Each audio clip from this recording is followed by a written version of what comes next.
You mentioned your son was not, these are not the exact words you used, but brought up religious. You've also described knowledge of the stories in the Bible as, quote, vital to proper psychological health. And you have a lecture series called The Psychological Significance of the Biblical Stories. So people can dive in there. But for those who have not studied the Bible, is this a study you recommend to everyone? And if so, why? Well, I don't know if I would recommend anything to everyone. The biblical, our culture grew out of the Bible. It's grounded in the Bible, for better or worse. And so if you want to know who you are and why you think the way you think, you think you know the way you think. You think you think. You don't, or very rarely. Like the thoughts are greater than you are, in some sense. I mean, and it's very rare that you think something that someone else hasn't thought. I can't remember who said it. Might have been Alfred North Whitehead that everyone's the unconscious proponent of some philosopher. They don't. Everyone is the unconscious proponent of some philosopher.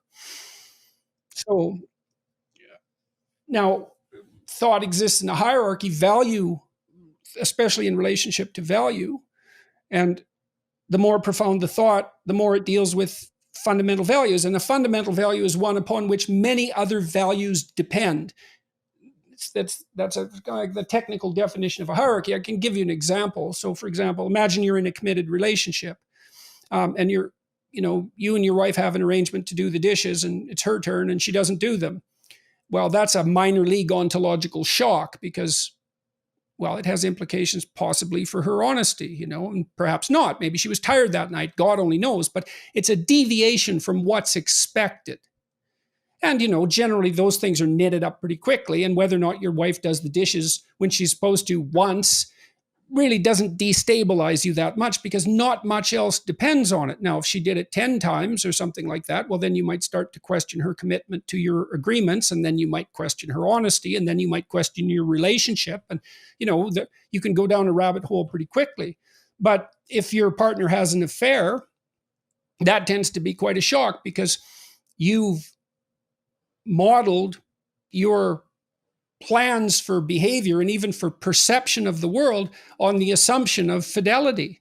And if that assumption is demolished, then all those plans dissolve, and then the uncertainty comes rushing in, and that's very hard on you psychophysiologically. And so, anyways, there's a hierarchy of values, and the deeper you go, the more the values look religious, almost by definition.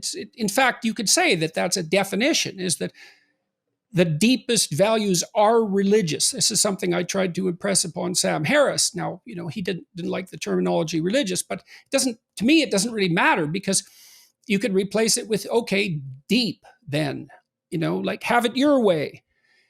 We have a word for the deepest of values, and that's religious. And so what happens when you encounter those values? Well, you tremble. And you might think, well, not me. It's like, well, all that means is that you're protected to a degree you cannot possibly imagine. And one day, maybe not, maybe you'll be lucky and you'll go through life without being knocked ass over tea kettle, so to speak. But but perhaps not. You run into someone malevolent, for example, and then the scales will fall from your eyes.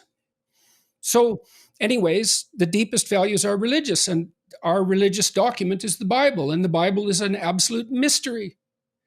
So, I don't care if you're atheistic or not. I mean, and this lecture series was for everyone, and lots of people have watched it. Weirdly enough, it packed the theaters that I was lecturing in of all the bizarre things, and it was mostly young men coming to listen to some half-baked psychologist talk about religious matters for an hour and a half. Um, the deepest questions are religious questions, and the Bible is the best answer we have. And if you don't like that, well, fine, do better. Good luck.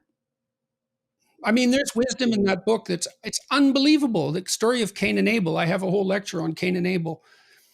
That story is one paragraph long, and you can think about that for the rest of your life. It's the first two human beings fratricidal murder with a genocidal twist, all packed up into a story 1 paragraph long. And it's all resentment. It's like Cain's sacrifices are rejected by God. Okay, what does that mean? That's easy. You make sacrifices to improve your future. And you do that on the basis of faith. You believe that if you conduct yourself in a certain way, fate is likely to smile upon you, because why else would you make the sacrifices? And sometimes that doesn't happen. You make the sacrifices and the reward isn't forthcoming. And will that make you bitter? Well, in all probability, how bitter? How about bitter enough to destroy the ideal? That's all packed into that story.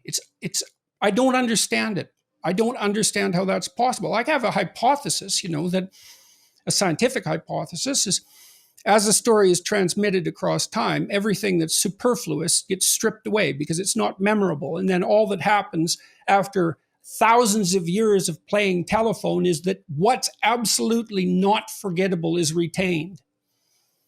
But I don't think that's a comprehensive hypothesis. It's partially true. And I think the story of Cain and Abel, it's like when it opened itself up to me, it just knocked, I've never recovered from that, I don't think.